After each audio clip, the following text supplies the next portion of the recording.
Good morning sa lahat. Happy Thursday everyone. Dito ako ngayon sa loob ng bahay. Kakatapos ko lang maglinis, maglampaso, magwalis ng loob ng buong kabahayan namin. Kasi ayoko sayangin yung day off ko. Thursday ngayon, Thursday ng umaga at day off ko. Kaya ito, nagsa-sound trip ako. Wala akong magawa, sound trip. Tapos yun, nakapaglinis ng ano rin ako ng bahay. Kahit pa paano, may masasabi na ako sarili ko na may nagawa. Kaysa nag-day off ako, wala namang nagawa. Ayun, nilampaso ko yung sahig namin. Yan. Kaya nilampaso ko. Pero winalisan ko muna. Yan, pag yung CR, nalinisan ko na din. Yan, nalampaso ko din yan. Nawalisan, nalampaso.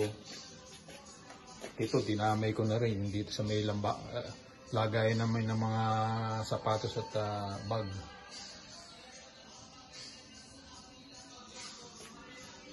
Ang ganda ng panahon, mainit sa labas. Kaya siguro mamaya pagka medyo nakapag-relax na, lalabas ako. Magbabike ako. Gusto ko i-enjoy yung summer heat. Ayan. Diba? Malinis na. Kasi ito, yan o.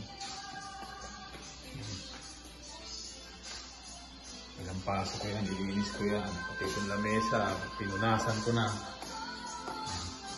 Diba? Malinis na. May ibon doon sa labas, kakatuwa yung itsura niya. Tingnan nyo. Oo, yun, tumatalon-talon pa. Yan o. Yun o. Kita kaya nyo, guys? Kita nyo? Para siyang kulay blue yung kulay nyo. Yun o. Ano sa amin, magti-10:30 ng umaga eh. Kaya ito, nagluluto ako ngayon ng chichi, pritong galunggong. Ipiprito ko ngayon yan. Yan ang lunch namin ngayon, tsaka dinner. Papakulo pa ako ng mantika eh.